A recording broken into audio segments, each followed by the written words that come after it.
Good afternoon, everyone. Good afternoon. Welcome to another stream. As you can see, I am joined by Professor Richard Wolff, a renowned economist and friend of the show. Welcome back, Professor Wolff, to the program. Thank you very much, Danny. I'm glad to be here. Great. So you all know what to do, everybody. As you're coming into the stream, be sure to hit that like button. That helps get more people here. And of course, subscribe to the channel and support the channel all the ways that you're able to in the links in the description. But let's get started. Professor Wolff, you recently wrote about the fatal contradictions of China bashing, and I wanted to kind of do a maybe an overview and analysis of Cold War economics, which I feel like we are very much in the throes of. Janet Yellen was recently in Beijing visiting with top level officials in China, and not much has been coming out of these visits from the United States' side. Not much change, but there has been a lot of economic policy that the United States has leveled upon China, especially since the Trump era.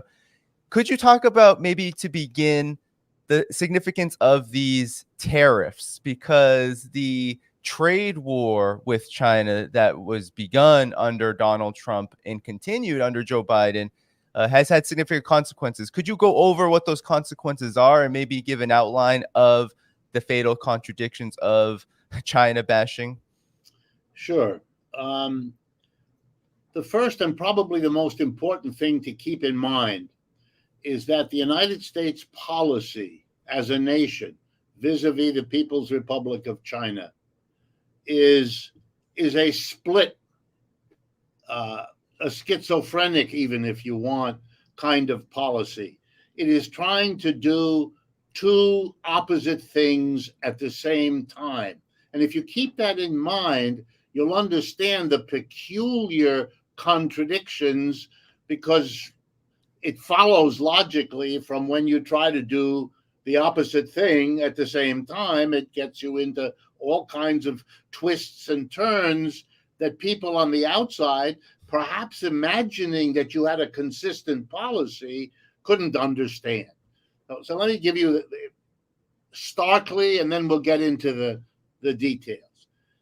The split is the following. For political reasons having to do with the United States' position in the world economy that came out of World War II, in which you had what political scientists call a unipolar world, a world in which the United States emerged from World War II. No battles were fought here, with the exception of Pearl Harbor at the beginning. Nothing happened that destroyed anything on the mainland of the United States. Better than that, the Depression was overcome by the war, because the war effort put back the unemployed into jobs, got the whole productive machine going. So the World War II ends, Germany's destroyed, Russia's destroyed, Japan's destroyed, China's destroyed. The United States sits there able, which it then does, to basically move in and become the new global hegemon, replacing the nearest thing to it was the British Empire in the previous 100 or 200 years. And so the United States becomes dominant.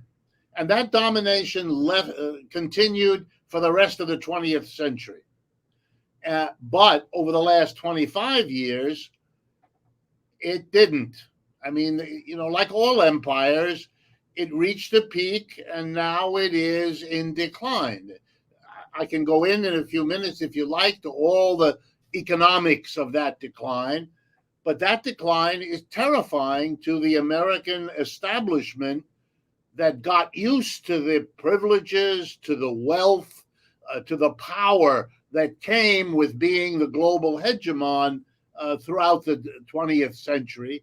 And then they got that extra boost in 1989 when the Soviet Union fell apart, Eastern Europe fell apart, and the enemy that had been declared the great enemy was gone. I mean, if you needed anything to kind of take your mentality over the top, and that's why you had at the end of the 20th century Fukuyama's story about the end of ideology, the end of history. Robert Heilbronner declared that a century of war between capitalism and socialism had now been decided. Capitalism won, socialism lost. I mean, that kind of mentality, left, right, and center, was really challenged over the last 20 years by the rise of China as an economic powerhouse.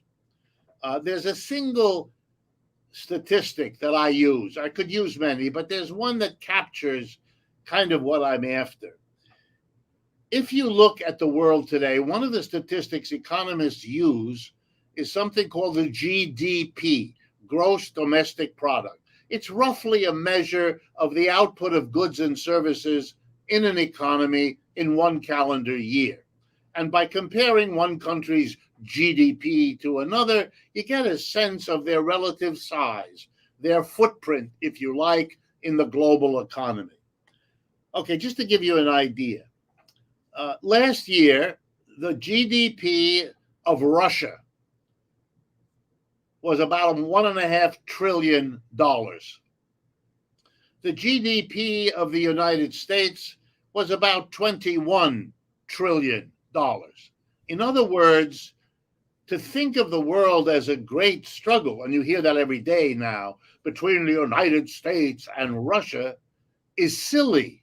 In economic terms, there is no struggle, there is no contest, and there is no competition, because you have David and Goliath, with the one addition that David lost his slingshot. So there is nothing that can happen here. They can destroy each other with nuclear weapons, and that's important.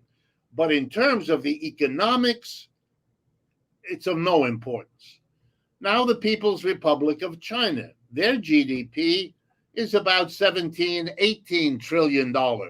That's serious. So in economic terms, if there's a struggle, if the United States is having trouble holding on to its dominant position, then the issue is China. It has nothing to do with Russia or Brazil or India or any of the others, because their GDPs are tiny relative to the United States. People have to understand that, because it now allows me to tell you the other side of the United States and China's relationship. Competing as the rising new economic powerhouse, embarrassing the declining old economic powerhouse. Okay, in the first 20, 25 years of this century, that's the period of time when the United States, having reopened its links to China with the Kissinger-Nixon events of the 1970s, we had a kind of open season. Huge numbers of American corporations invested in the People's Republic of China, traded with the People's Republic of China. You had enormously mutually profitable arrangements. China could focus on being an export-producing powerhouse because it had a partnership with Walmart, who would sell everything the Chinese produced. China couldn't have done it without some way of getting all that stuff that they are so good at producing into the stores where Americans and Europeans buy. Walmart, Target, they took care of that. And it made Walmart the biggest corporation in the United States. So this is a mutually powerful. Okay, what that means is that for the last 25, 30 years, major American corporations, most of them, have had a wonderful, profitable time trading with and investing in China. China was the capitalist dream. It offered capitalists low-wage, disciplined, educated labor and the fastest-growing market in the world. No capitalist could afford to ignore that. If you dared, your competitors would get a jump on you because they went. So even if you didn't go at first, competition forced you to go shortly thereafter. bottom line, split in America. All the major corporations want peace and a deal and mutual finances between the United States and China.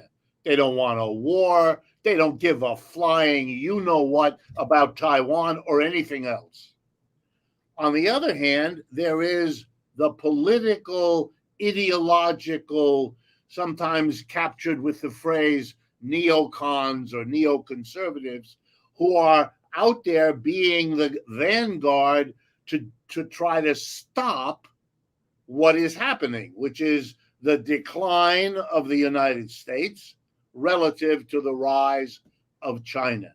So they want the tariffs, they want the trade wars, they want all of that stuff.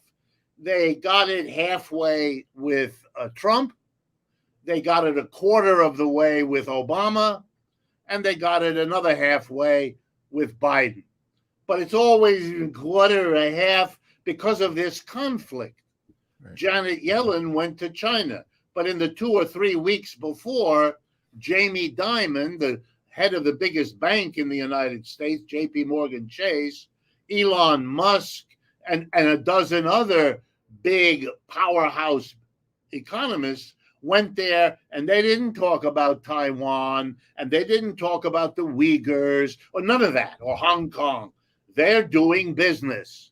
And the Chinese, of course, know all of this. So their policy has basically been, as the world notices, when you get provoked by the neocons, you pretend it didn't happen. If it's particularly aggressive, you say something. If it's super aggressive, you do something, but it's mostly symbolic because the Chinese want what the American business community wants, which is profitable commerce. And the result is you're getting this bizarre theater where Janet Yellen is one of the people who tries, and she fails, but she tries to balance these two. So one day she's talking about the way the neocons want and lecturing Xi Jinping or whoever else about how they should behave, which is, trivial, annoying, and childish. And the next day she's saying pretty much the opposite. We have to live together. We can work this out. The world is a big enough place for all. And you're going to see it back and forth, whether it's John Kerry or whether it's Blinken or any of the others, or for that matter, Biden. And by now, they have a constituency, and that constituency has also to be pleased. The military-industrial complex has a particular position.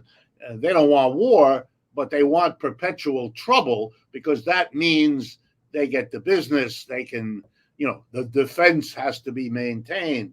So when you put all that together, you get this schizoid behavior of the United States, which is mostly either puzzling or ridiculous, depending on what country you're looking at. And I should mention, because it's important, that other parts of the world are acutely aware of all of this. They don't have the media that we have. They don't need to pretend that we're still the big, strong bully of the world that we were for the second half of the 20th century. They never were that, so they don't have to maintain that. And they don't have to maintain the fiction that the United States, and that's producing a growing gap between the concepts of what's going on in the United States and everywhere else. In Europe, for example, yes, you have a bunch of conservative governments that are very worried that the United States will abandon them. And they don't know quite how to handle that, so they are becoming more pro-American than they were before, trying to demonstrate, don't abandon us.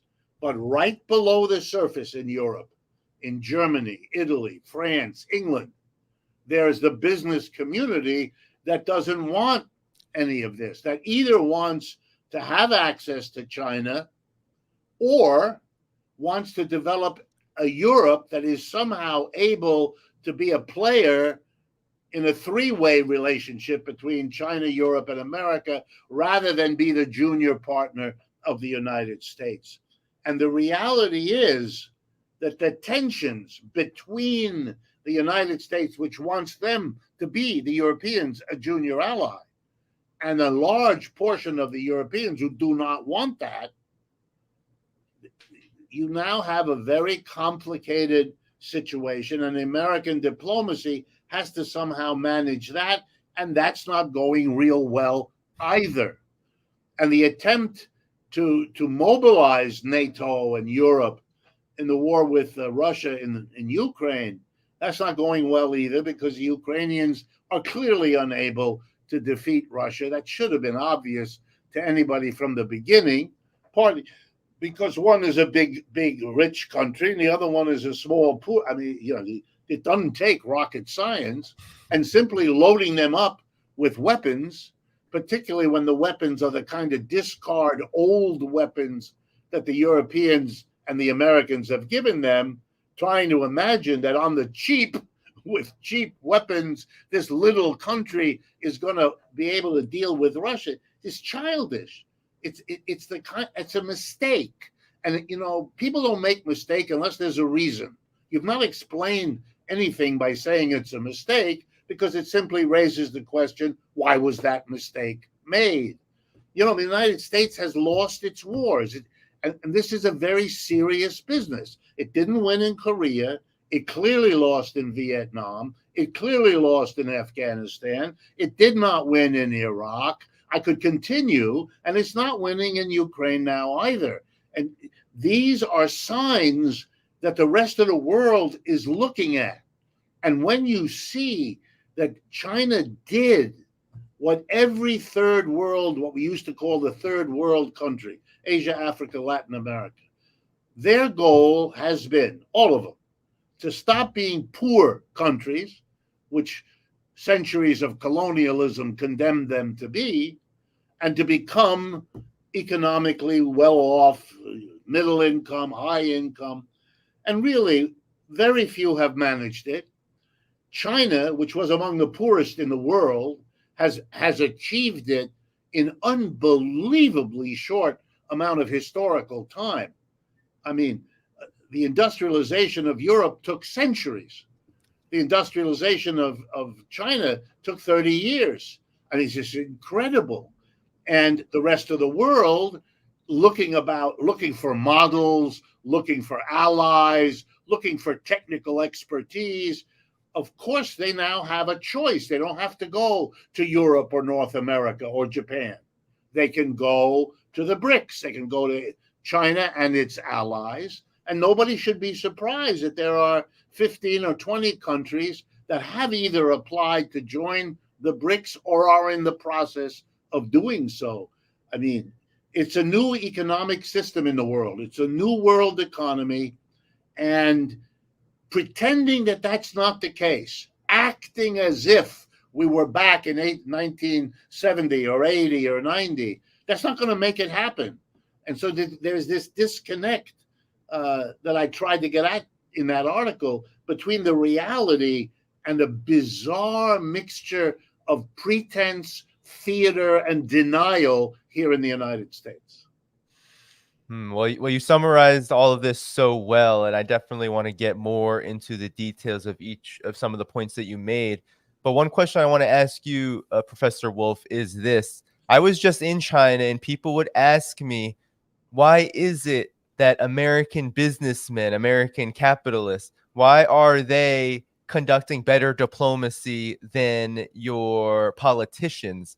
Because you said it, Jamie Dimon was there, Elon Musk was there, there were set, and that doesn't include also the European delegations that came with Macron and Olaf Scholz just several months ago.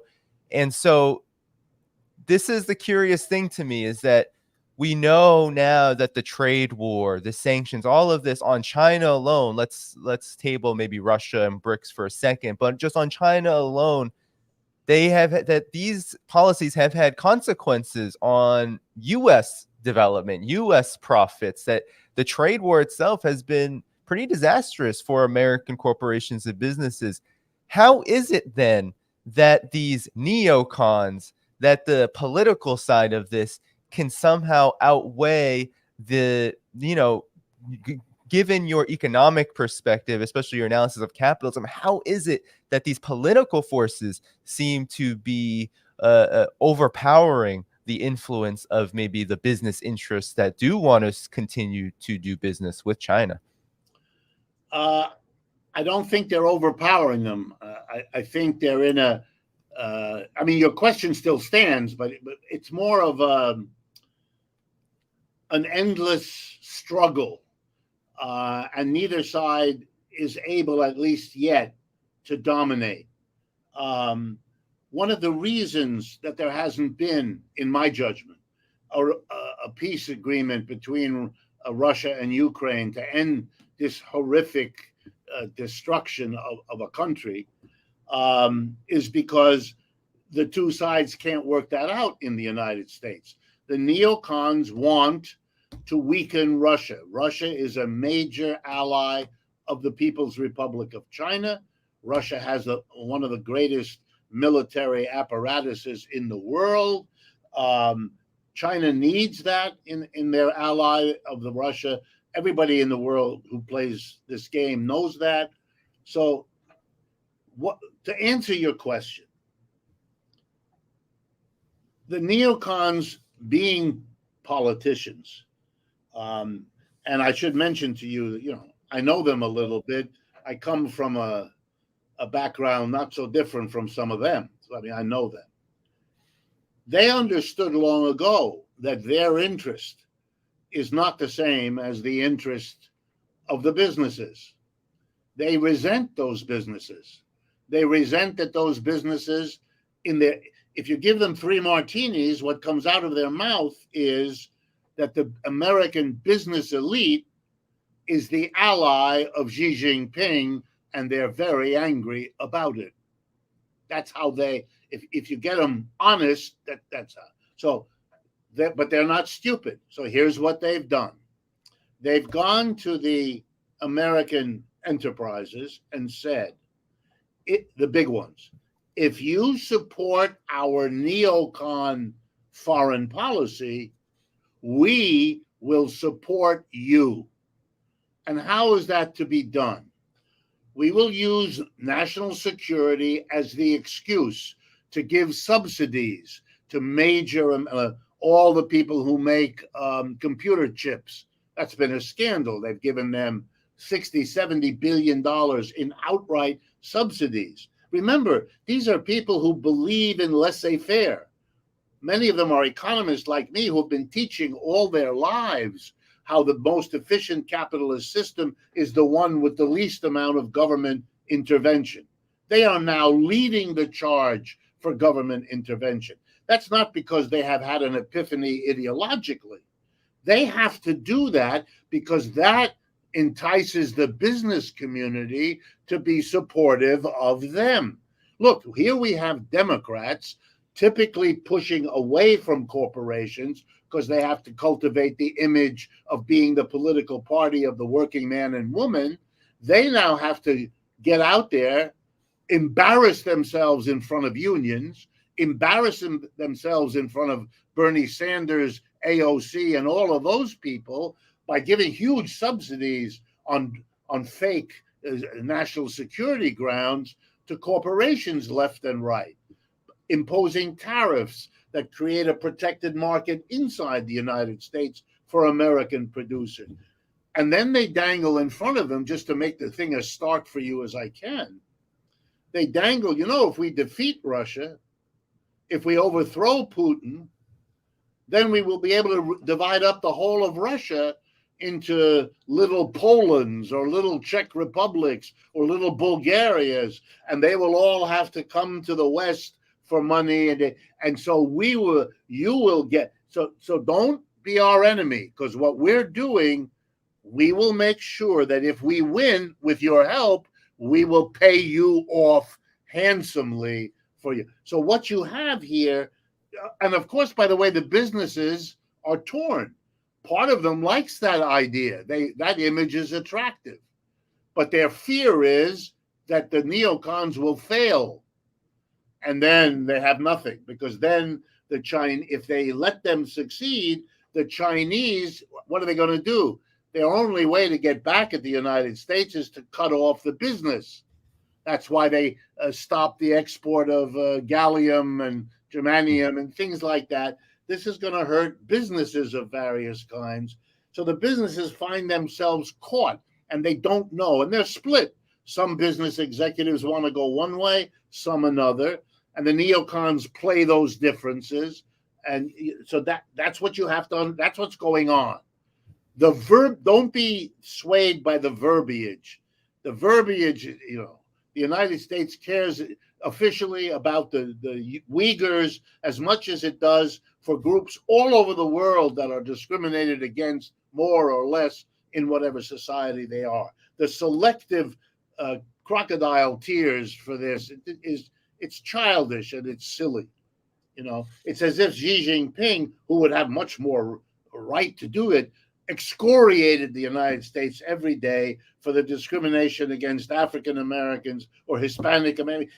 He doesn't do it. Nobody does it. The United States does it, and it looks, I really have to say that, it looks somewhere between awful, hypocritical, and pathetic.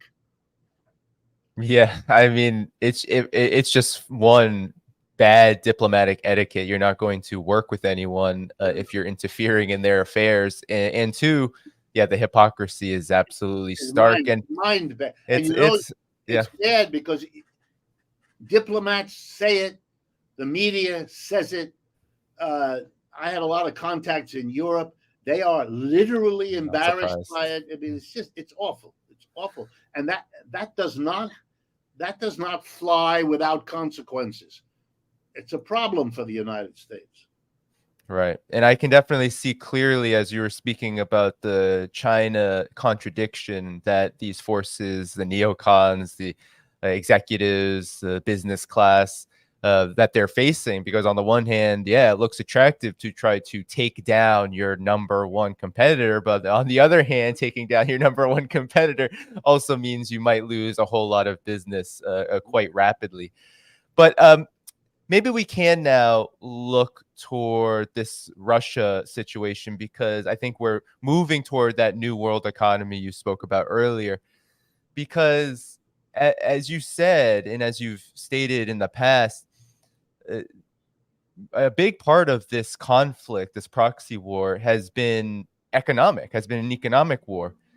Russia is experiencing thousands of sanctions from the United States and European countries, but it seems like none of them have worked. In your assessment, why has it been that the US and its EU allies and the NATO countries that have been responsible for this economic war, why is it that they just could not succeed at this time? And what is your assessment of that situation?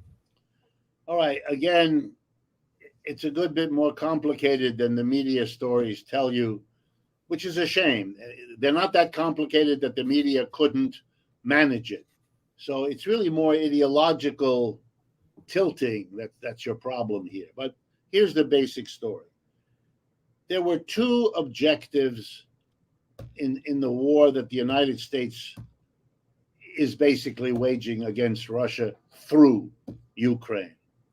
The first one was to try very hard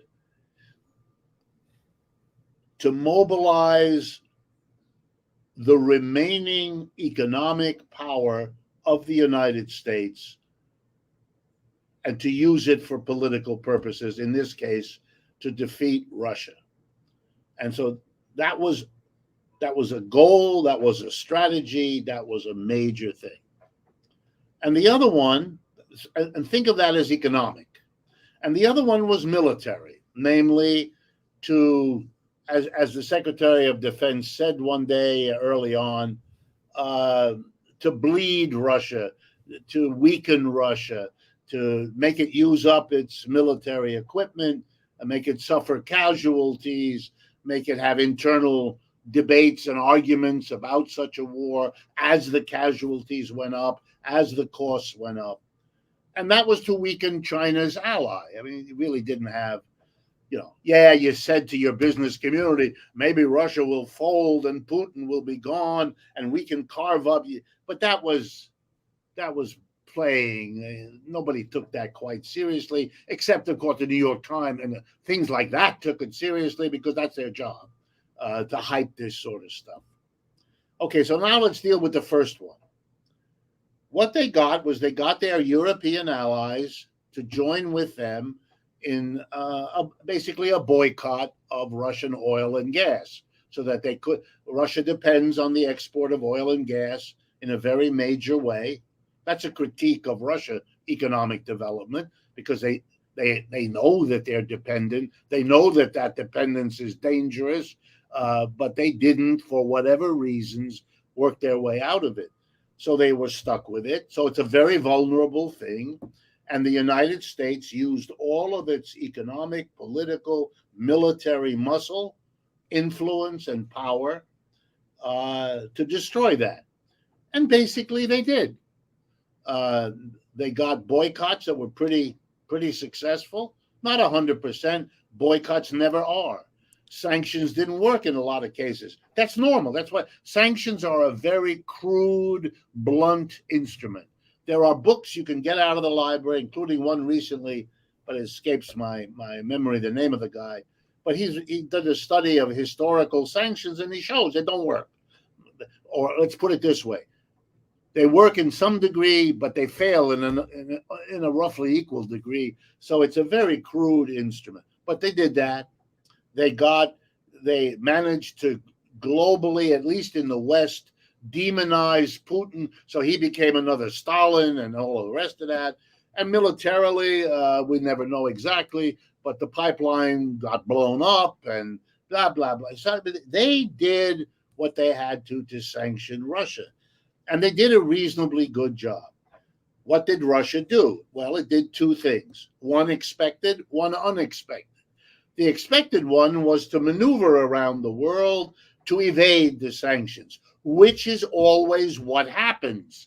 Not new, shouldn't surprise anybody. So you can't ship Russian oil to Germany. You ship Russian oil to Mauritania in Africa. It sits in the dock for a couple of days, is transferred to another freighter who takes it to Germany, which notes oil from Mauritania. I mean, this is a joke. And many countries want the business. It's very lucrative. You sit in a harbor in Mauritania, load up with oil, go to Germany, and you get a big payment for doing that because it's worth it to the Russians to give you a cut to get this maneuver around the sanctions done. But much more important was the fact that Russia could turn to the Brics nations, particularly China and India, but many others that they're close to, and say, you buy our oil and gas. And they did. And that made the American strategy defunct. The threat to sanction third parties that trade Russian oil didn't work. That's even harder. You can't enforce it because you can't keep track, basically, of it. So they made a terrible miscalculation, especially about India, but they shouldn't have. India and China have their troubles on the border all the time, but they also work together. I mean, they understand their situation. So the sanctions war didn't collapse the ruble, as Biden said it would. It didn't collapse the Russian economy. And if you put it together, the rising price of energy, because cheap Russian energy didn't come anymore, and you put that together with the disruptions of global trade, and you remember that the tariffs against China were still in place, were not relieved, most of them, and you have explanations for the inflation, both here and there. American politicians and the media don't want to tell you, but if you put tariffs against the major producer of consumer and many capital goods, China, it raises the price here in the United States because you got to pay the price of the Chinese producer, and then on top of it, the tariff. The fact that that tariff goes to the United States government doesn't change its impact, because it's a higher price that the American producer has to pay. It stimulates rising inflation. And so this attack on China and the accompanying attack on Russia were major causes of the inflation in the United States. And it leads American politicians to say the most bizarre junk that the rest of the world knows is junk. 2 weeks ago, yes, we have an inflation, but it's not as bad as most of the rest of the world, which has an inflation. So I had to get on television and explain to people that at that time, the inflation in the United States is between 5 and 8%, depending on how you count it. And the inflation in the People's Republic of China is 0.7%. The world isn't awash in inflation. It isn't. You can say it, and for the American public, that's enough. But in the rest of the world, where the reporter is willing to take the 16 seconds it takes to find out on Google what the inflation rate is in China, this stuff doesn't fly. And it takes us back again to this disconnected world, which is, by the way, not unusual for declining empires, that they turn in on themselves. On the one hand, they try to stop their decline. That's the war in Ukraine. On the other hand, they have to pretend to themselves that it isn't happening. And that puts them, that's a 1-2 punch that is ultimately self-destructive. Oh, yeah. Yes, indeed. I mean, I was just in Europe. Before I was in China, I was in Europe, and my eyes would come out of my face sometimes looking at the prices of things. The inflation is terrible. I mean, it's awful. I was in Prague, and the prices, even in non-tourist areas, I just didn't understand how anybody could live. And then I go to China, I took really big cab rides. I mean, cab rides that are 2 to 3, 4 times the distance of anything you do in New York City. And the price was a fifth to an eighth of what you pay in the United States. So that's how you know that prices certainly haven't surged in China like they have here in the U.S. and the West. And so I'm wondering, by the way, let me interrupt if I can. Yes, please. Because it's so important that people understand that. Not only have the price, by the way, the official inflation rate in Europe is double what it is in the United States. Mm-hmm. So what you experience, it is double. Understand, if you take the whole last 2.5 years, consumer prices in Europe have gone up by a factor in the neighborhood of 30%. I mean, a third higher than they were 2 to 3 years ago. And the wages have not kept up anywhere near that. So what you are doing is you are really squeezing your working class. And it always takes time. It always takes a year to 5 years for the working class to kind of realize they've been squeezed.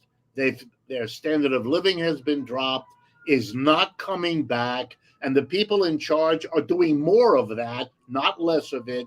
And then the anger, and you can begin to see it in the wave of labor militancy here in the United States is obvious, but in Europe, below the surface, you're seeing it, and it can go either way. It can go to the left, and it can go to the right. And basically what it's doing is going in both directions at this point, which again is not unusual, but these are all signs which the people like Janet Yellen seem to need and to be able not to see, and even if they see one or two, they can't put it together. And, I make a joke. Janet Yellen and I were classmates at Yale University getting our PhDs. So I know exactly what she learned in economics because I had the same teacher and the same textbook and the same exams in the same room at the same time as she did.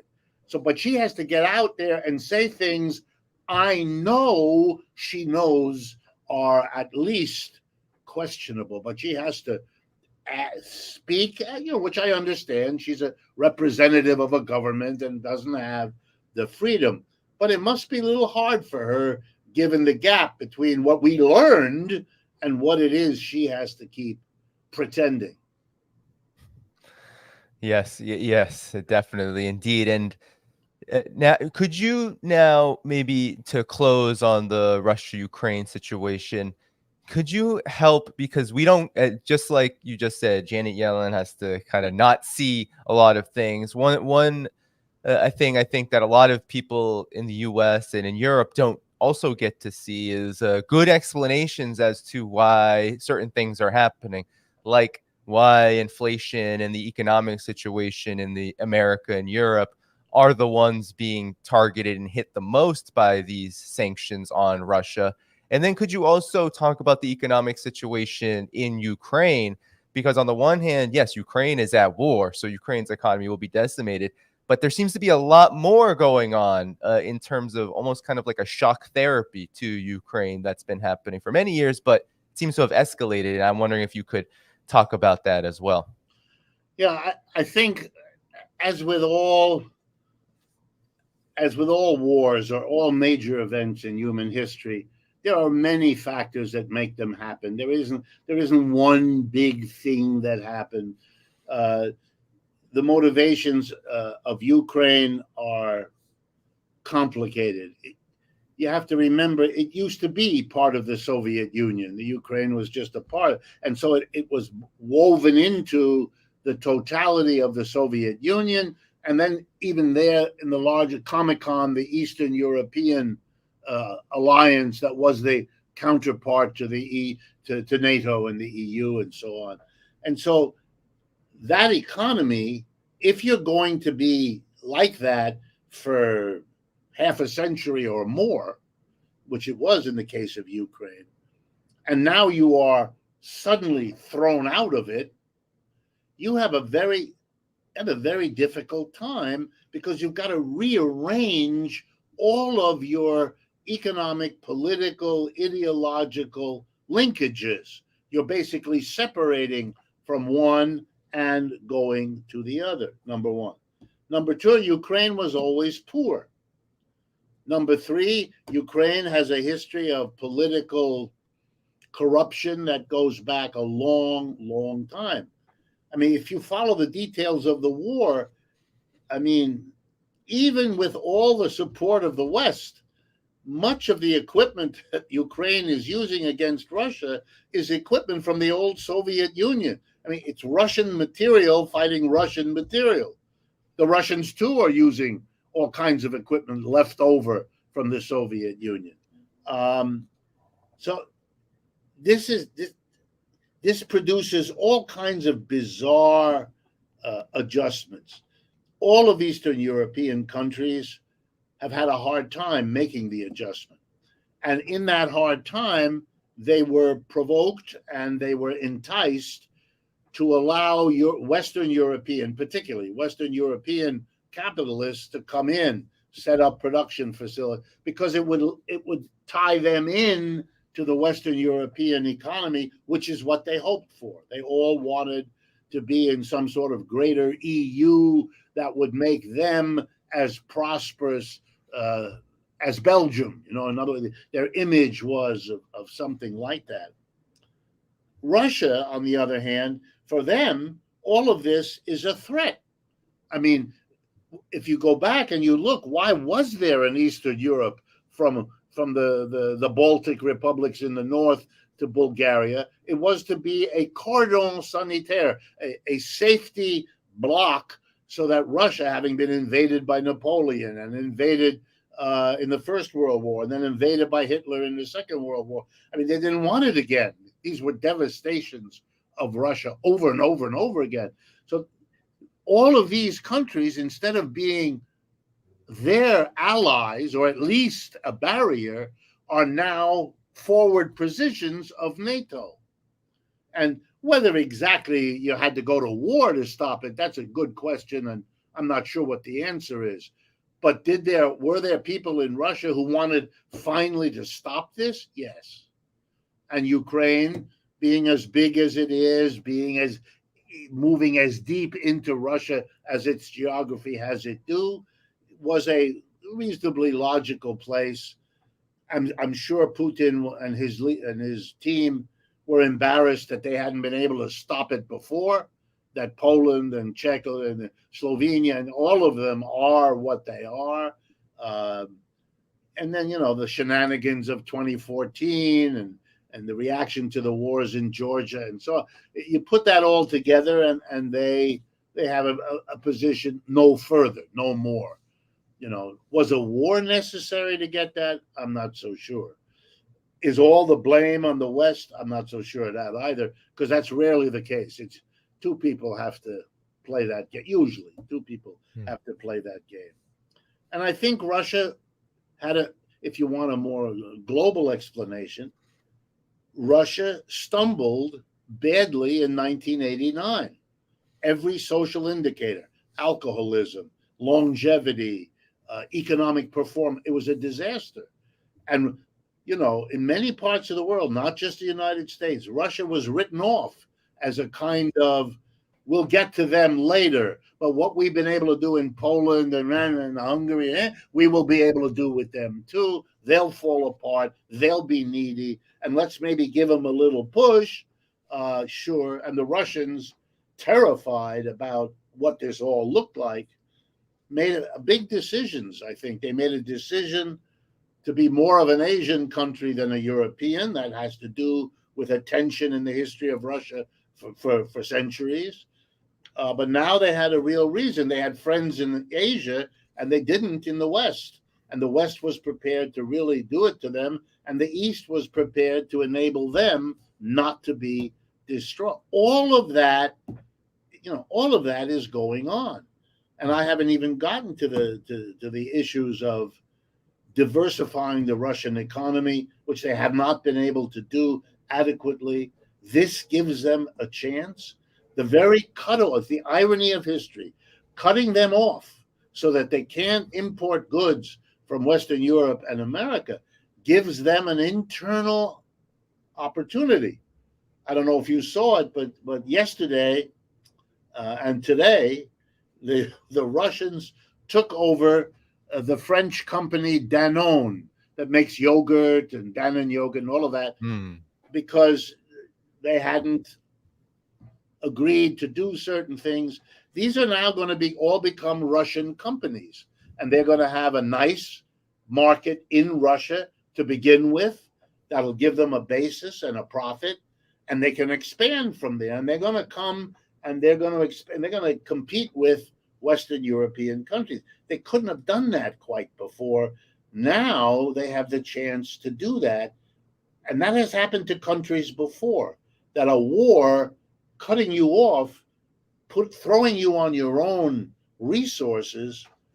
And then again, China will help them, Brazil will help them, India will help them, and so on. So they're going to be able to become, in many ways, perhaps more successful economically than had this war never happened to cut them off. Yes. All of this has been dizzying to watch and to experience, but certainly it is a historic moment, historic shift. And now I wanted to maybe close with your assessment on the new world economy, which you spoke about earlier, especially with regards to Brics. Brics is going to hold their summit next month, in about a month, actually, about a month and a half from now, in South Africa. And it formed over 20 years ago, over 10 years ago. And I think a lot of people's assessment in the beginning was that this is going to be a slow process. This is not going to go that fast. Of course, the dollar is so dominant. But lately, the conversation has been things are really speeding up with Brics. And I'm just wondering what your assessment of it is and how it fits into this picture. Yes, I mean, the war in Ukraine historically will probably be considered a tremendous mistake, not because of the details of the war, but for the reason you just cited, that it sped up a transformation of the world economy that would have taken longer. And the irony is that that's not in the interests of the people who decided to have the war in Ukraine, or at least decided it from the Western side. I think the best way I can summarize it is this. The year 2020, besides being a global capitalist crash and the commencement, at least in the West, of the pandemic, was also a very important year not noticed economically. In that year, if you look at the GDP, the total output of goods and services of what are called the G7, that's the United States, its major European allies, Canada, and Japan. That's the G7. Their total output of goods and services was the same as that of the Brics, which is China and its allies, South Africa, Brazil, India, and Russia. Now we are 3 years later, 2023. The percentage of the world output accounted for by the G7 now about 29%. The percentage of the world's output accounted for by the Brics, 33%. It's over. I don't want to over dramatize it, but there is no nice way to say it. The contest is over. And now let me summarize in the first half of this year, 2023. Economic growth in Europe, virtually zero. Germany's in recession and the other countries are barely growing.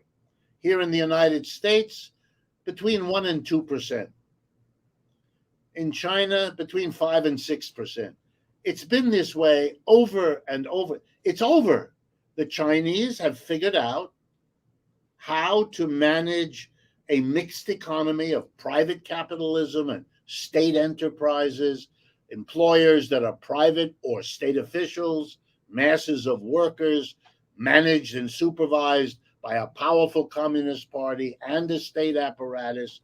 It's not the Soviet Union where everything was state.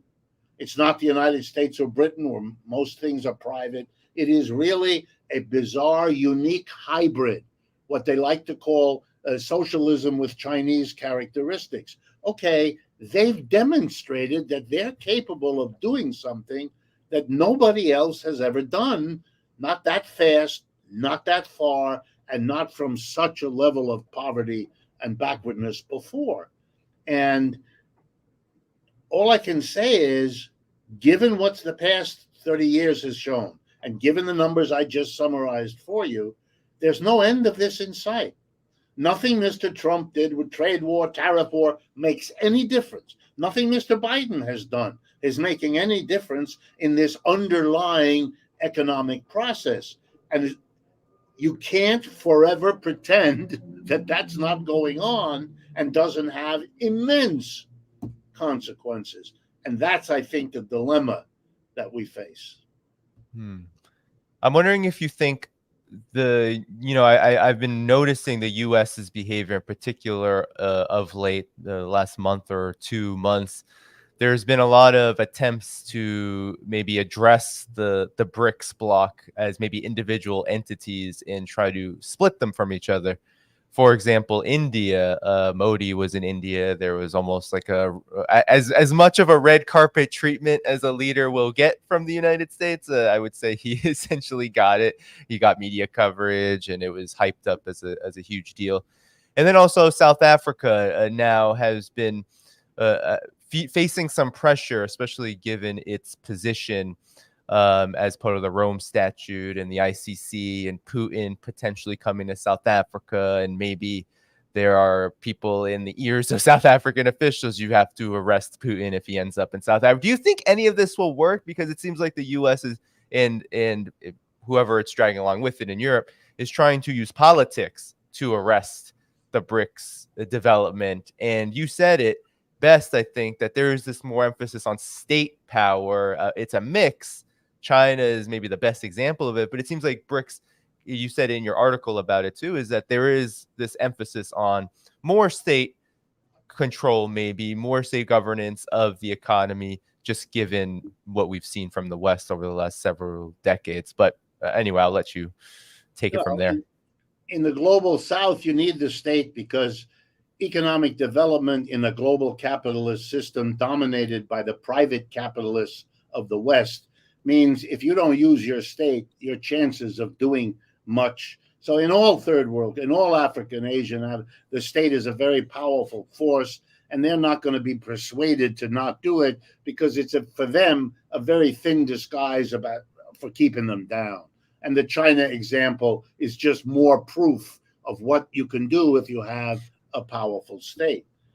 But equally on the West now, they can't compete anymore. They have, to compete with China, they're becoming more and more like China. There's very little way out for them given what we see. But that reminds us, and answers, I think, your question, that the underlying realities are much more powerful shapers of what we're going to see than these superficial efforts. So will the United States try with money, with inducements, with commerce, with politics to slow this process down? Absolutely.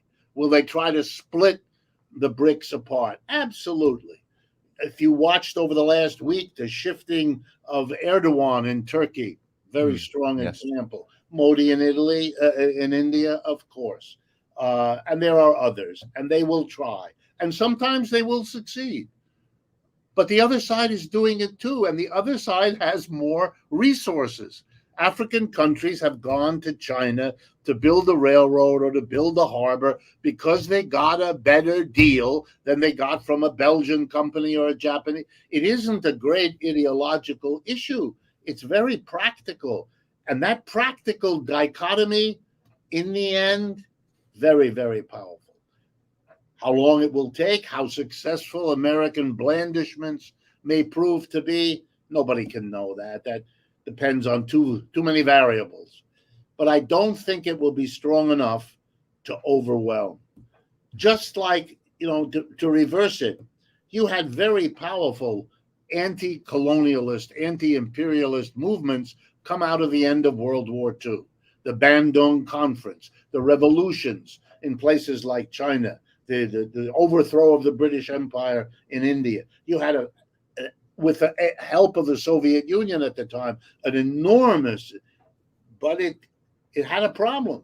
It didn't have the resources. It had the politics, it had the people, it had the issue, but it didn't have the massive resources. And in that conjuncture, the massive resources in the hands of the United States and Western Europe overwhelmed the political power, and they used it to destroy one after another of those.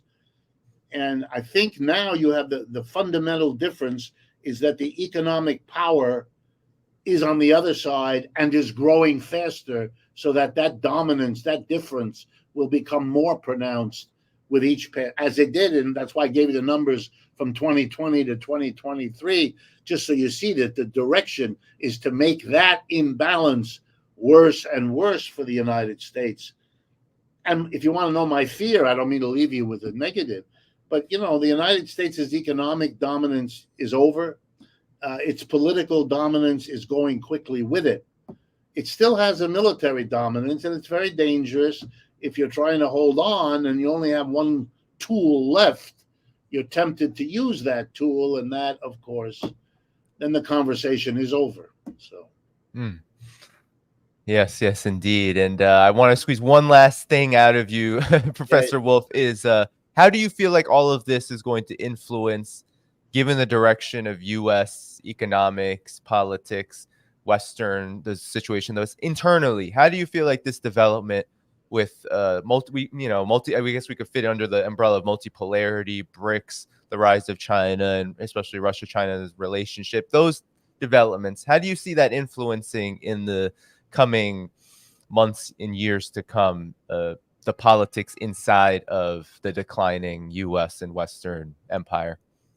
Months, I wouldn't dare imagine in months. I don't much believe in prediction, but let me tell you what I see. I see a deteriorating position of U.S. capitalism and its empire, domestically and internationally. And I see that the rich and the powerful are doing in this country what rich and powerful elements of society have done in other empires that decline. They try to hold on. They try to not go down with the system. In that process, they offload the costs of decline onto those below them in the social ladder. And so, what are we seeing in America? Arguments to take away Social Security, refusal to relieve student debt, the Supreme Court, cutbacks in the roles of Medicaid going on across the country now. Jesus, what? You keep squeezing and squeezing. So here comes my sense. Trump talks a big line, but didn't do anything for the decline of the working class. And Mr. Biden isn't doing anything either. So I think what we're going to see is whichever one of them wins, or people like them, it doesn't matter, it's not them. The failure of what we might call the political center or the political right to do anything about the underlying problem. They can't control China. They can't control the world. They can't control the domestic capitalist class, which owns them. So they're not going to do anything. So the mass of the people's situation will continue to deteriorate. If it isn't a crash, if it isn't a pandemic, if it isn't an inflation, if it isn't rising interest rates, there will be other mechanisms that do it just as well. And therefore, and here comes why I'm no pessimist, if the center can't help you and the right can't help you, there's only one place left to go for the population, and that is to the left. And I know that people think perhaps I'm dreaming, and perhaps I am, but that's actually where I see, because the left is willing, at least hypothetically and in general, to go after where the wealth is and where the power is.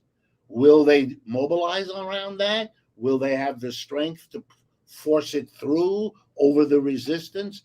Those, I think, are the real questions that we will be fighting about in the years ahead. But we'll be fighting in a different America because the population's mentality will be shifting leftward. And in case you think this is pure fantasy, what I'm telling you is what happened in the 1930s. We had a collapse of capitalism, and the people could see in the first 2 or 3 years, when the Republicans were in power, when 1929 hit, Roosevelt didn't get in until the election of 32. So you had 3 years, roughly, of a declining failure. In comes a centrist Democrat, Roosevelt, and he can't do anything either. And the left comes to him because it's beginning to mobilize and says, either we're going to mobilize without you or we'll mobilize around you. Your call, Franklin. And Franklin was smart enough to say, I'll go with you. And he did. And suddenly the inequality of income in America collapsed and the inequality of wealth went with it. And we did things we'd never done before. And we mobilized millions of people around a coalition of unions, communists, and socialists. All those things that I'm imagining coming, they've already happened here under comparable declines of the system. Nobody expected a Great Depression. Nobody expected year after year of declining standard of living, of declining job opportunities.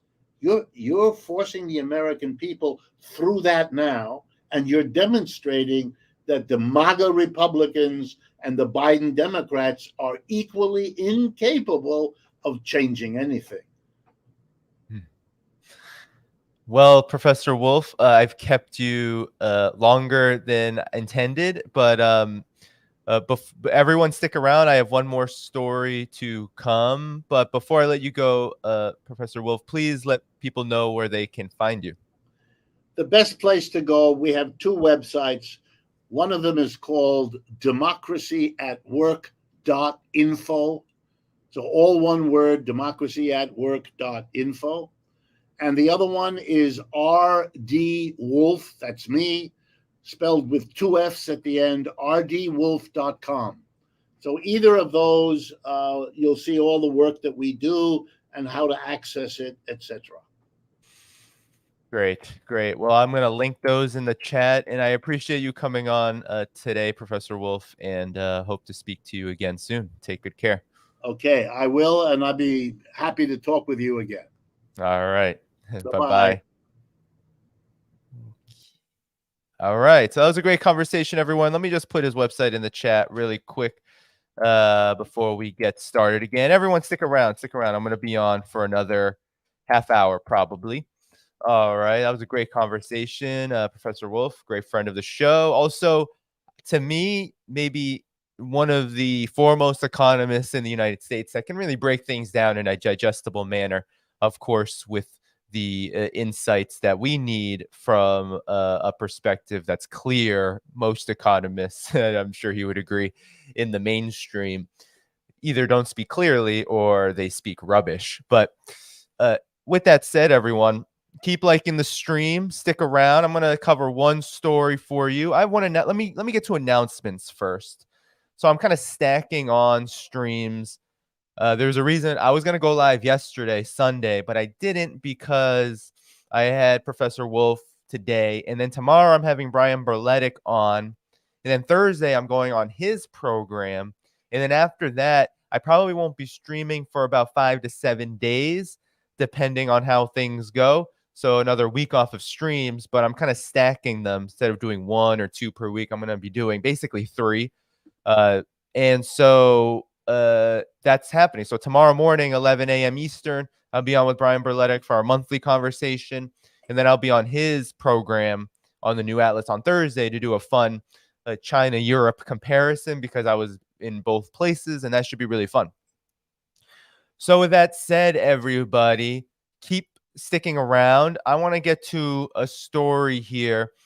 And before I get to it, though, I am still doing my tech drive. I've actually started to buy the materials. So with all of that said, please do, if you can, support the show at patreon.com/DannyHaiphong for whatever amount monthly. And then there are annual options, I think, set for you as well. Those are a little more convenient for some folks, but this will all help me with the upgrades that I'm making to the channel post what has been about a month long of travel. So this support that you give couldn't be more appreciative. And I will shout out the super chats at the end, but salute to all of the subscribers from Patreon, from Substack, and anyone who's able to contribute. Salute to all of you YouTube members. Salute to all of you. Thank you so much.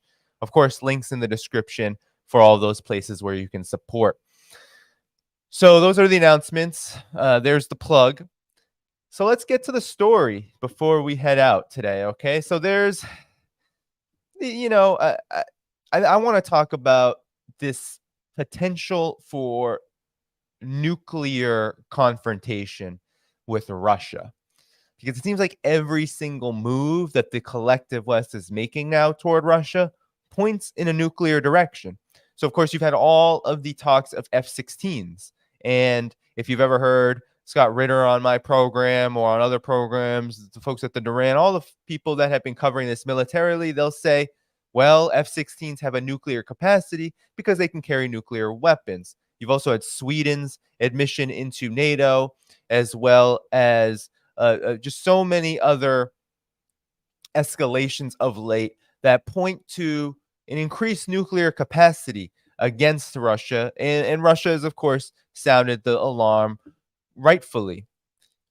And so today there have been reports, and today is July, I almost said June. Today is July 17th. And over the last 24 hours, we've had more attacks on Crimea. So you may have remembered several months ago, over half a year ago now, I believe, there were attacks on the bridge, the Crimea Bridge, as it's known. And now it seems like there are more attacks from the Ukrainian side on this region. And so for those of you who don't know, Crimea is particularly important because it is, if Ukraine joining NATO was Russia's red line, right? If Ukraine joining NATO was Russia's red line, one of them, then Crimea is another huge red line for Russia, maybe even bigger, because in 2014-15, during the Maidan coup, during all of the violence and the riots that the US and NATO supported, Russia stepped in and said, we're going to protect the Russians who live there. They also have military installations there. There's also hundreds of years of history of Crimea being part of Russia. So we're going to protect this region. We're going to hold a referendum and allow people in Crimea to decide if they want to join Russia. And they did overwhelmingly. Over 94.5% of people voted in to join the Russian Federation. And ever since then, Ukraine's government has been speaking about taking it back. And those words have become even more cacophonous as the conflict has escalated. And of course, as I said, this bridge, this region has already been attacked by Ukrainian terrorists. Now it has been attacked again, and this time civilians have died. I believe it has been two people and an injured child that has been that have been the casualties of another Ukrainian attack. And so here is the report. The Crimean bridge has been attacked by a Ukrainian terrorist drone attack, Russia's National Anti-Terrorist Committee announced on Monday. In a statement, the NAK said that the key link between the Crimean Peninsula and the mainland Russia was attacked by two Ukrainian unmanned sea vehicles around 3 a.m. local time. The terrorist act resulted in the road component of the Crimean Peninsula and mainland Russia attacked by two Ukrainian unmanned sea vehicles. I already read that. The terrorist attack resulted in the road component of the Crimean bridge sustaining damage. Two adults were killed and one child was injured, it stated, adding that law enforcement agencies are investigating the matter. The statement comes after several Ukrainian media outlets described the attack as a special operation conducted by the country's security services and naval forces. Publicly, however, Ukrainian officials stopped short of assuming direct responsibility while cheering the incident. Now, this is the same situation as before when the bridge was attacked. The fatalities were first reported by Belgrade governor Vyacheslav Gladkov, who said that those who died were a married couple from his region, adding that their daughter had been injured. So essentially, the parents of this child were killed by Ukrainians. Following the raid, Russian authorities stopped traffic from crossing the bridge, although several hours later, train service from the undamaged section resumed. Ukraine has attempted to target the bridge in the past. Last week, Kiev's forces launched a missile attack at a key link but failed to break through Russia's air defenses. In October 2022, this is what I was talking about, so over 6 months ago, the bridge was damaged in a deadly truck bombing that Russia said was orchestrated by Ukrainian intelligence services, and at the time, Moscow responded by intensifying missile strikes. So we can probably guarantee that that is going to happen again, that there will be increased retaliation for this, and rightfully so, because this is another intense provocation that did lead to casualties. It led to the deaths, and this is a really sad situation. It led to the deaths of the parents of a child who also happens to be injured. So this is what's been going on. And I'm going to read you how the Financial Times reported on it. And I like to read the Financial Times because they give you a more, I would say, if you look in the realm of objective and subjective, they give you both the objective report as well as the subjective, how should I say, bravado of the collective West and all of their criminality. So here is what they said. So Russia halts traffic over Crimea Bridge after reports of an explosion. So Moscow installed authorities. So there you go. So this is the difference. This is what we get to ingest about the conflict. Moscow installed authorities in Crimea have halted traffic on the bridge connecting the occupied peninsula to Russia after reports of an explosion that caused parts of it to collapse, killing 2 people early Monday. So they're saying Moscow installed this leadership in Crimea, but the reality is that this was a referendum and people chose. Now, if people didn't want to have this, if the people of Crimea didn't want Russia to be their governing body, they didn't want to be a part of the Russian Federation, Why would they accept an imposed government? What in what interest would it be for them if certainly Ukraine was offering a better deal? Of course, the answer is Ukraine is not offering a better deal. If Ukraine was in charge, well, Crimea would look a lot more like Donetsk and Lugansk and experience the kinds of shelling that those regions of East Ukraine have, or formerly East Ukraine, have experienced since 2014. So if confirmed to be a second Ukrainian attack on the bridge opened with great fanfare by Russian President Vladimir Putin in 2018, it would deal another humiliating blow to the Kremlin's prestige and possibly its ability to supply troops occupying Ukraine's southern region. So there you go. This is how the collective West thinks. They think that these attacks are a humiliating blow to Russia rather than a disastrous, disgusting war crime that definitely has the thumbprints and fingerprints of Ukraine on it. And if the Ukraine's thumbprints are on it, you better believe the collective West's thumbprints and fingerprints are on it. So the governor of Russia's Belgorod region, which borders Ukraine, said a man and a woman from the region had been killed in the explosion. Their 14-year-old daughter was in the hospital in stable conditions. So, I mean, how disgusting is this? So it's humiliating for Russia that people had to die because of Ukrainian attacks.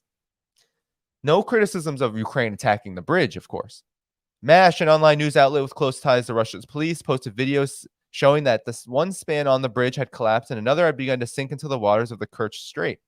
It said investigators had found traces of jet skis near the sites and the explosion and claimed that Ukraine had begun to use them as explosive carrying underwater drones. I wonder what else might have happened, for example, Nord Stream with explosives. So the bridge was also previously damaged in an attack in October that forced Russian authorities to close it temporarily. Ukraine didn't immediately take credit for that strike, though last week Deputy Defense Minister called it the first blow on the Crimean bridge to break the logistics of the Russians. Russian authorities did not say how badly the bridge was damaged on Monday's attacks, but claimed the railway tracks had not been harmed in the blast and promised traffic would soon resume. So, the damage is likely minimal. This happened before. This time, though, people died. At least people, civilians had to die, and that's really truly unfortunate. It's a crime. It's a crime that the collective West and its media, like here, is completely okay with.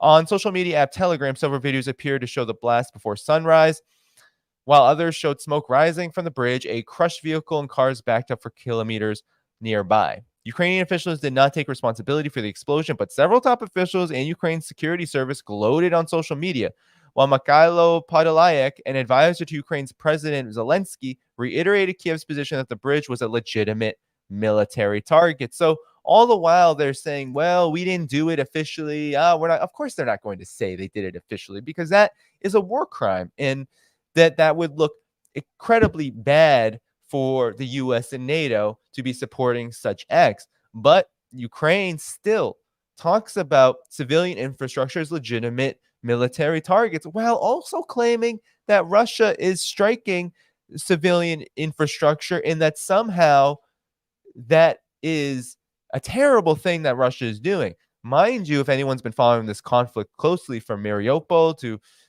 Kiev, wherever there has been fighting, well, where does Ukraine station its weaponry? Where does it station its flashpoints for fighting? It usually tends to be, they evacuate hospitals, they evacuate civilian infrastructure. And what did Russia say it was going to do? It's going to demilitarize Ukraine. So if Ukraine is going to put their infrastructure in hospitals, Russia might blow those hospitals up. And it's it's Kiev's responsibility to protect civilians in a war, not Russia's. Russia, I think, is actually doing that, but it's not Russia's responsibility to fight the war for Ukraine. Ukraine is choosing to fight in a certain way, and they're admitting it here. They're admitting that they are going to target this bridge. It's a legitimate military target. Well, I think people are using this bridge. Ordinary people who are doing business, people who are traveling, people who are trying to connect from Crimea to the other parts of Russia. That is a war crime, and it's not being talked about like that. So here's what Podolyak wrote on Twitter. He said, any illegal structures use illegal structures. See, the bridge is illegal. To deliver Russian instruments of mass murder are necessarily short-lived, regardless of the reasons for destruction. So they're saying that it's simply a bridge used for weapons. That's not true. This bridge is mainly commercial, mainly for social, cultural purposes. But of course, Russia is at war now, so it's also going to have a military purpose, just like any other country at war. A lot of civilian infrastructure will be used for those purposes. But so Yusov Andrei, a representative of Defense Intelligence of Ukraine, declined to comment when asked by Ukraine's public broadcaster if Kiev was behind the attack, but he said it could hinder Russian logistics. Any logistical problems are additional complications for the occupiers, which create potential advantages for Ukraine's defense forces. So the bridge is a crucial link between Russia and occupied Ukrainian territories and is used to transport troops, tanks, and other military supplies for the Kremlin's invasion fighting in southern Ukraine. The other supply route is through the land bridge that Moscow created by blah, blah, blah, invading and occupying southern Ukraine. So this is what you get. You get Russia invaded. Russia's doing terrible things. So that means it's okay to target bridges and to target infrastructure that is not primarily only used for the war. I mean, this bridge is used for commercial purposes. I believe last time some of the biggest most devastation was caused by I believe they detonated explosives on a commercial vehicle, a commercial truck. So this is escalating things to the point, right? Here you go. Russian holiday makers. Look at this. Russian holiday makers have continued to flock to Crimea, a popular vacation destination, even as the peninsula has become a target for air and drone strikes during the war. So that's an admission. All across the collective West media, you will see these admissions that, oh, it's a military target. Oh, this is what Ukraine's government say. This is the reality. And this is why you have these escalations becoming more and more dangerous. It's absolutely just, in my estimation,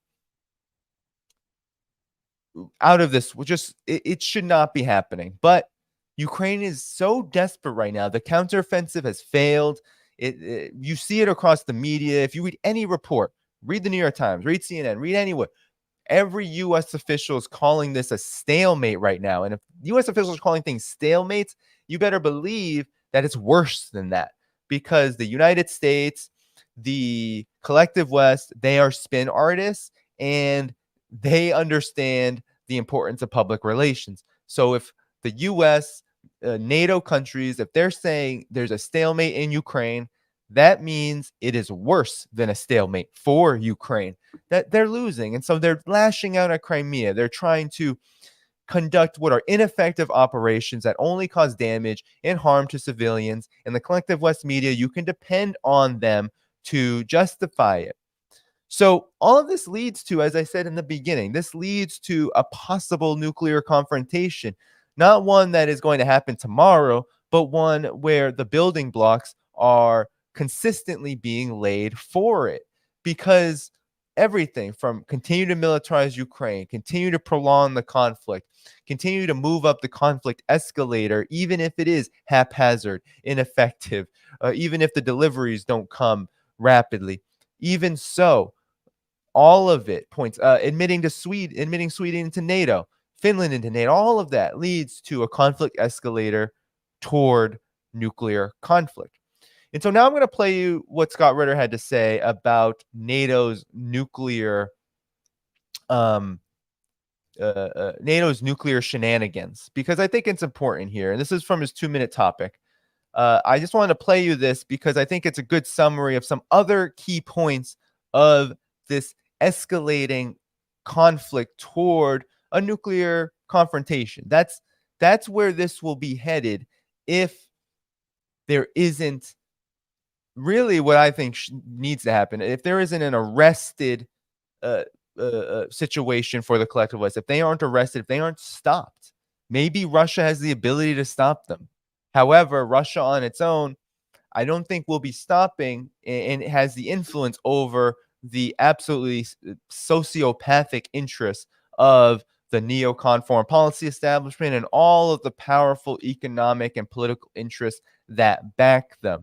So that's why you've had the more success Russia has on the battlefield, the more unhinged these forces become. That is where the danger really lies, in my estimation. But let's hear what Mr. Ritter, friend of the show, had to say about NATO's nuclear threat. Oh, I think I have it on mute. Sorry about that. Nuclear nonsense. What's going on with NATO nuclear weapons? Prior to the Vilnius summit, which took place between July 11th and 12th, Poland had sent in a request asking to become part of the NATO nuclear sharing agreement.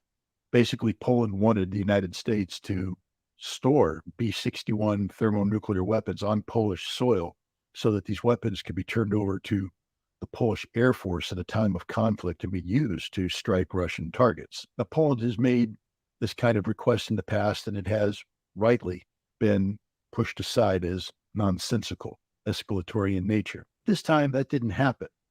Instead, what we have is NATO talking about the need to diversify, to strengthen its nuclear deterrent by spreading responsibility for the nuclear deterrent amongst other nations. This doesn't mean that NATO is going to redistribute the nuclear weapons.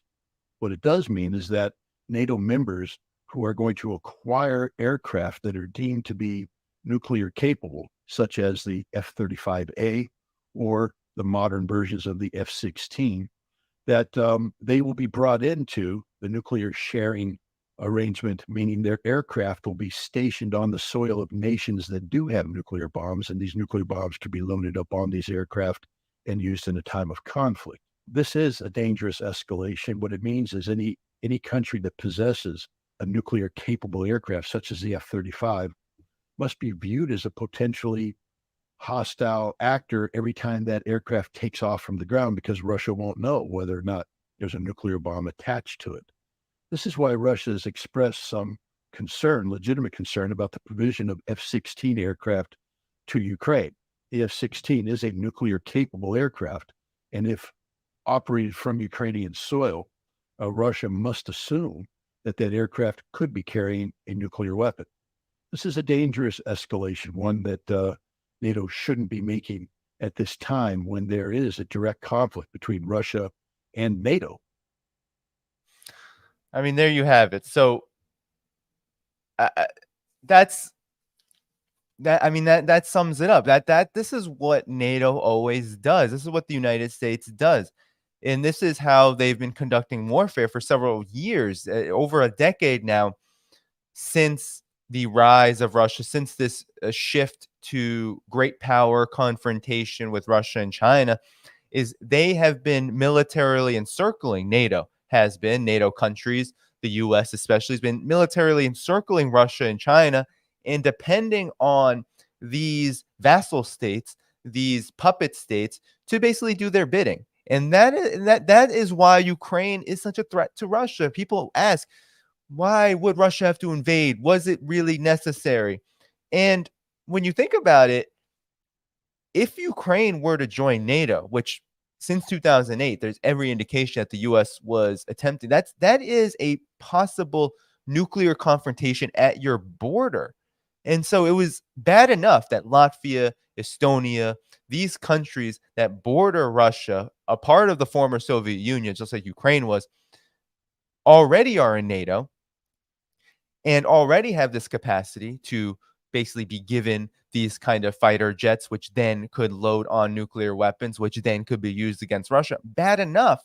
Then you add Ukraine to the mix with the cultural connections, with the social connections, and with a much longer border. You think about that, and it just gets even worse. So there is a real nuclear threat, and it's NATO that is the threat. It is not Russia. We've even had a debate inside of Russia among Russian academics talking about, should Russia do a preemptive strike? If it's gone to that point where that debate is legitimately happening, then the danger of nuclear confrontation is actually much higher than, and we've, you have the Bulletin of Atomic Scientists, and they talk about their, minutes to midnight clock and all of that. But I think in real terms, if we're talking about real terms and who is responsible for these dangerous escalations, it's so clear that it's NATO expanding nuclear sharing, attempting to admit Ukraine, and also backing these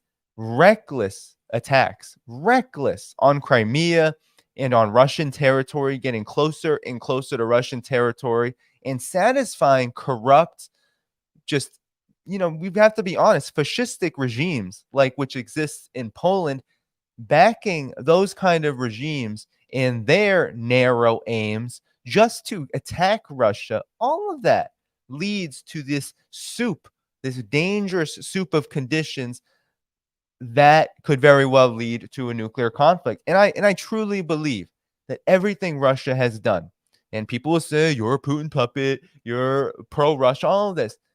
They don't want to look at the facts. The fact is that Russia's done everything to try to prevent such a situation. It wasn't Russia that tore up the INF treaty. It wasn't Russia that militarily encircled itself. It wasn't Russia that has attempted to admit Ukraine into NATO and successfully admit Sweden, Finland, and these countries into NATO. That wasn't Russia. Russia has kept a nuclear arsenal because the Wolfowitz Doctrine came out right after the Soviet Union fell. How could Russia work with the collective West on something like denuclearization if the collective West is plotting its destruction, even after essentially Russia was destroyed in many ways after the fall of the Soviet Union? And it just so happens that at the beginning of the year 2000, things started to turn around. But for those 9 years or so, it was a dark period. And even then, the U.S. and NATO were plotting to dismember Russia further in order to prevent, that's Paul Wolfowitz, the top neocon who has served many different purposes within the United States government, national security, state. Paul Wolfowitz wrote this doctrine out of the spirit of a general trend that said, okay, the Soviet Union may be gone, but we're never going to allow Russia to have that kind of strength ever again. And oh, guess what? We see China rising out there to the east too. We're going to employ this doctrine as best as we can, even if it's a lot harder and possibly a lot more perilous for us. Well, Satan's sandwich has come in two for the collective West, because everything that the US and NATO and the EU, etc., has done toward Russia and China has come back to them, has blown back in their face in many ways, especially economically, but also militarily. Militarily, I believe a lot of these desperate acts with Crimea and with admitting Sweden, all of this is desperation out of the fact that Joe Biden has said it. Joe Biden said, what did he say? He said they're out of ammunition. They don't really have much left to give to Ukraine. They're giving cluster bombs now, extremely destructive, but probably ineffective in the kind of fight that we are currently experiencing, on that, in that zone, in that territory of fighting across that defensive line, offensive line. So, they're running out of options. NATO is running out of options. And as I say often on this program, well, that situation is favorable to Russia when NATO and the U.S. as the snake, as the head of that snake, when they're out of options, they tend to get more dangerous. They tend to get more provocative. They tend to do things that perhaps, I guess they're never rational, but more rational periods of time would maybe preclude or maybe stop.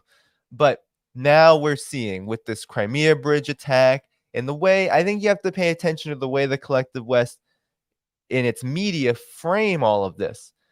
What they do is they cover it in such a way where they normalize it. And when it's normalized, then they can do even more damage later when the opportunity, or maybe not even opportunity, just the moment arises, because I don't really know if there are any opportunities to change the course of this conflict unless NATO wants to push that nuclear button now. I just don't see any way that this conflict changes unless that nuclear button is pushed. It's just not going to happen. Russia has defeated the counteroffensive. These terrorist attacks against Crimea, They're basically ineffectual. The cluster bombs aren't going to do much either. And so what you have is no peace negotiations, no attempts to settle this conflict on the US and NATO side. What you have are all intensive purpose, all of these attempts, everything is thrown at the wind to try to salvage and prolong this conflict. That's why you also have all kinds of attempts to win Turkey over, right? You see the ways in which the US and European countries are trying to curry favor with Erdogan. And in some respects, it has worked, but in other respects, it is actually failing quite badly because the US and Europe, they dangle, right? F-16s, they dangle EU membership, and then they say, no, actually, never, never. Turkey will never be treated as a dignified state by the NATO albatross. It never will be. And so no matter how much Erdogan wants to pander and play, never will be. It's all strategy for him. It's all realpolitik for him. And even if it has some short-term benefit and gain, the long-term, medium-term, Turkey is going to be a second-class NATO country and one that will never be embraced by the whole of the collective West. So all of these contradictions lead to a situation where, yeah, there is no prospect for peace right now, in my assessment. None. The only prospect for peace is Russia continuing forward and making the conflict untenable for NATO and the collective West to move forward. And that to me is a possibility. But how NATO, how the US reacts to that untenability, that inability to move further, I don't think is predictable. I don't think it can be predicted that I don't think it can be predicted that NATO and the US will do the right thing. I don't think anything in its track record says that, yes, eventually there will be peace. Peace will have to be forced upon them. And I think there will be discussions of which direction do we go in? Do we push the red button? As sometimes you see the memes of the sweating, he's sweating, the guy is sweating, wondering whether to press the right button. I think that there will be some neocons that do have that inkling. Everything that happens in this conflict points in that direction. However, you do that and it's all over. And I think that there are many forces that want to see this continue. They want to see this go on permanently. That they don't want to see their big cash cow end. They don't want to see the privileges that they have attempted to accumulate, and they have successfully accumulated, especially in government contracts, military contracts from Europe, from the US. They don't want to see those go away because that will all go away in such a nuclear conflict. But this is where you have a situation of every policy that is pursued by NATO and the collective West leads more in that nuclear direction. But in order to continue that cash cow flowing, in order to keep milking it, you have to continue on that direction. So it truly is one of these moments of history where the empire is at a dead end. Crimea is a dead end. The whole entirety of the Ukraine conflict is a dead end. There is no salvaging the dominance of the collective West. And that is what the danger of nuclear confrontation tells us, and why we need to continue to report not just the news, not just, oh, it's sad. A teenage girl, a teenage person just lost their parents because Ukraine, working at the behest of NATO, wants to do the unthinkable, which is encroach on Russian territory and try to win that battle, which it can't. But if you can't win that battle, then what you're leading everyone involved, NATO, into an existential conflict, which this conflict has always been for the collective West. Anyway, it always has been. And so that's where the danger of nuclear conflict lies, is in order to keep the cash cow flowing, in order to keep the profits going, in order to keep this permanent war going, the policies inevitably lead toward a nuclear direction. And it will be up to people. It won't be up to the neocons, the elites. It won't be up to them. They are going to decide the wrong thing. They are going to make the incorrect decision, at least with concern for the future of humanity.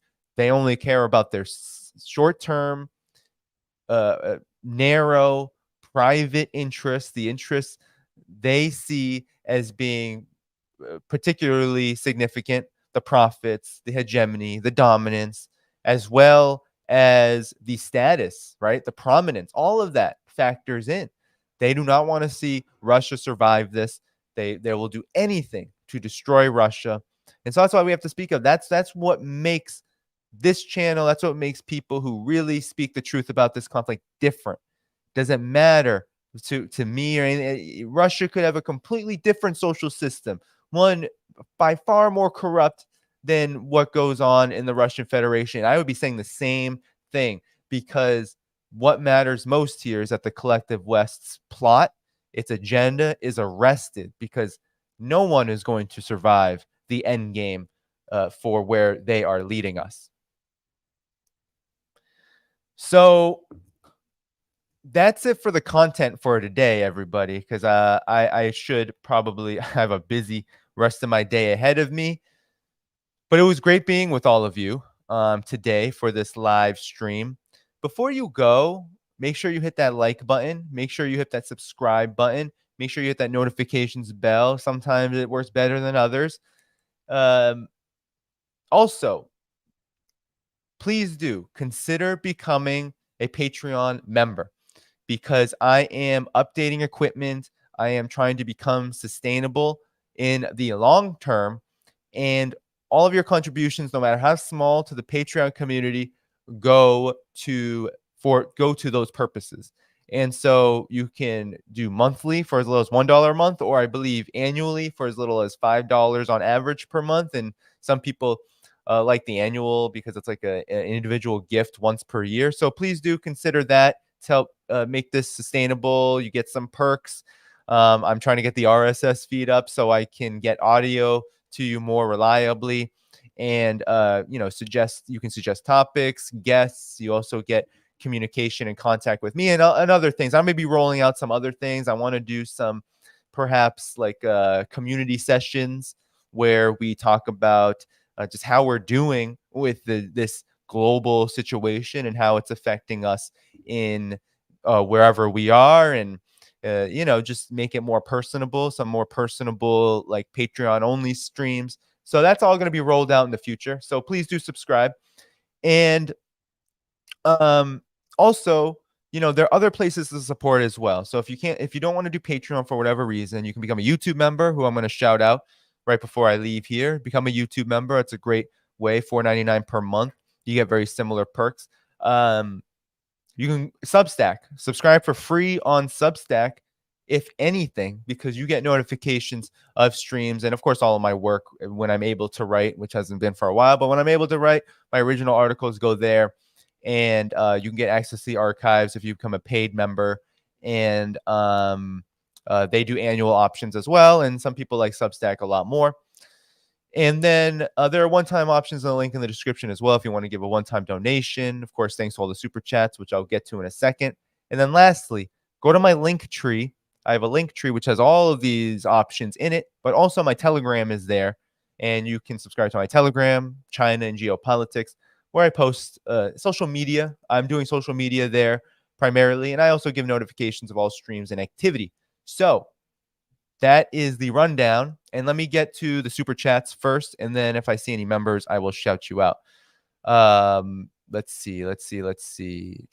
And of course, save the date for tomorrow.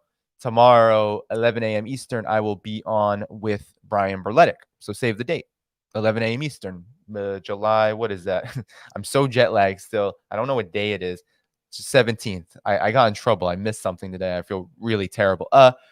All right, so Valley, you are also a YouTube member, and you gave a generous super chat. Thank you so much. Love your show and fabulous guests. Thanks for your dedication to the truth, and thank you for your dedication to this channel, Valley. Appreciate it. Thank you, Fred, for the super sticker. Lance says, Dr. Wolff, we are bombarded with terrible economic conditions precluding the collapse inside People's Republic of China with a slowing economy, high debt, demographic collapse. Is there any truth to this? I wish I had time for this. I'm sorry. But definitely next time. Maybe I can submit, he does an Ask Professor Wolff segment. Let me see if I can submit this to him, because I have to email him right after this stream, actually. So Meg, thank you so much. $10 super sticker, really generous. And then we have Nick Rivera. Thanks so much. Glad to have you back from China.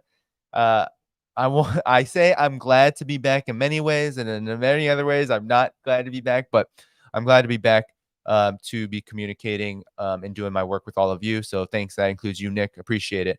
Marco said, Richard Wolff. Yes. Thank you so much. And then Marco said, Scott Ritter. Yes.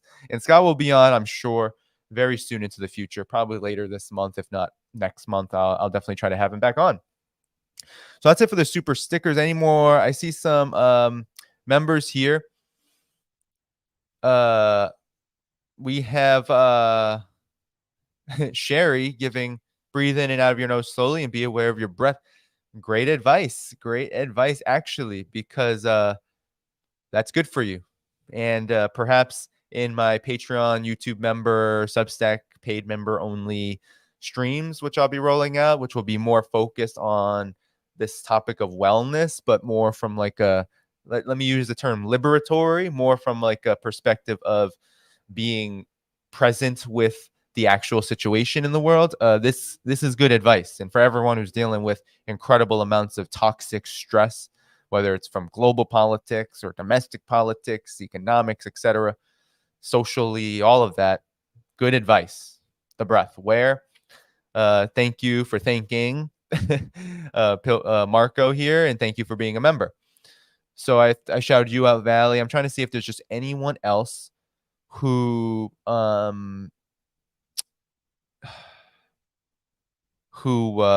is a member here. And if you're a member here and listening, just put like hi in the chat on the bottom, and I can get you a little soon. I don't see any other members, actually. Thank you to all the moderators, by the way. Thank you so much. I don't want to forget you all in this either. All right. I think I'm just going to say, for those members I missed, thank you so much. Thanks to the moderators.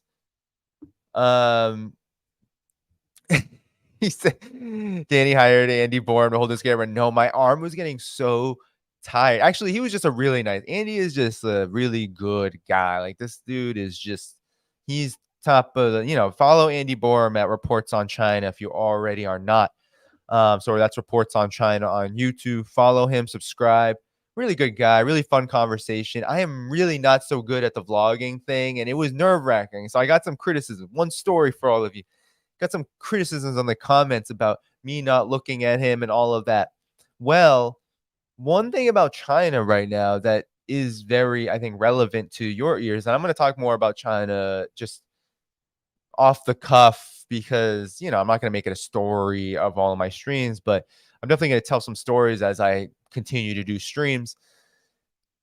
The police in China, they're not repressive. They're not mean. They're awful. They are very weary of foreigners right now. One, there are not a lot of foreigners coming. Two, there are an incredible amount of tensions between U.S., European governments, foreigners too, and China. There just is propaganda, especially around media. And so I think I might have mentioned this when I was talking about my trip, is that when you come out, even with like a little muff microphone connected to your cell phone, and they look at you and you're with, a bunch of Westerners, they're going to look at you like you're Western media, and there's protocol for all media. So I was told, all media have to go through protocols to do reporting in China, especially if you're from abroad. Even if you're Chinese media, you need to go through protocols. You need to register, blah, blah, blah. You need to tell the local government, the local police, where the district, where that you're coming, what you're doing. So, of course, I didn't do any of that. And let's just say that, even in Shanghai, where vlogging is kind of like easy, most places it's really easy to do.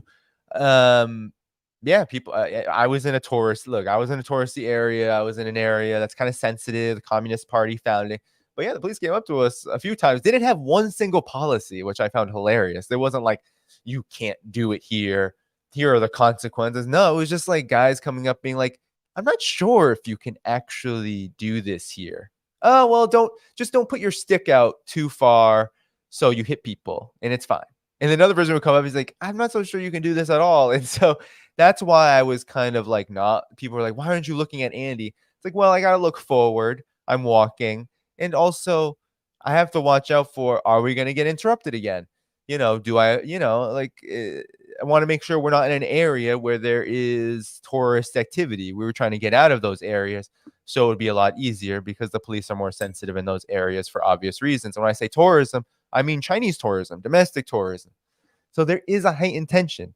I didn't view it as, oh, they're trying to suppress me. Oh my God, look at I don't have freedom of speech. No, I think that there are kind of lackadaisical rules. I think this is kind of par for the course with local governments in China, actually, which is why they had a corruption problem, actually, and why there is an anti-corruption campaign. Some lackadaisical rules, rule of law is actually one of the things China seeks to strengthen. And also, I was like, okay, I understand this because we both look like Westerners and we have a semi-professional setup, and they think, oh, are they going to try to spread stuff about China that is not, it's just not, what ends up happening a lot of the times is Bloomberg and these outlets would go to China, they take little footage and then go back and say, look at all this horrible stuff, even though their footage doesn't say anything, or they just take random footage, put gray over it and say, look how horrible it is here. And so, when you're under conditions of war, this is just how it is. And I got a taste of it. But with all of that said, vlogging is still not my vlogging in another country is still not my specialty, let's just say. But I hope to do more of actually that walk around, even in my neighborhood, as I do some more of these like Patreon only, Substack only streams. So thank you, Lewis, for that joke, because I definitely felt very how should I say, I felt like a rookie about these things, but I had fun. Conversation with Andy was great. Conversation with Sergey Sanakoyev, great. Conversation with Emily, the student, she's a student in Beijing right now, great. So I got to get a lot of good content in from China. I hope you appreciated that. Plus my own walk around in Lanzhou. You saw how easy it was in Lanzhou. They're not familiar with foreigners. I wasn't interviewing anybody. Super easy, right? I'm just going around vlogging. There's obviously a lot of consternation and concern about Western media journalists doing that kind of so-called reporting and using it for geopolitical aims, nefarious aims. So I understand. With that said, everybody, that's it for me. Take good care. I'll be back tomorrow morning, bright and early, 11 a.m. Eastern time, with Brian Berletic. And until then, we're going to go over some other things I didn't get to today. We got some Taiwan stuff heating up, elections happening soon. We got, of course, some of Ukraine updates that he's been following a little more in depth. We'll get to the Crimea bridge attack, and I'm sure there'll be a lot more to discuss with him. So until then, see you tomorrow, 11 a.m. Eastern, and take care. Good night.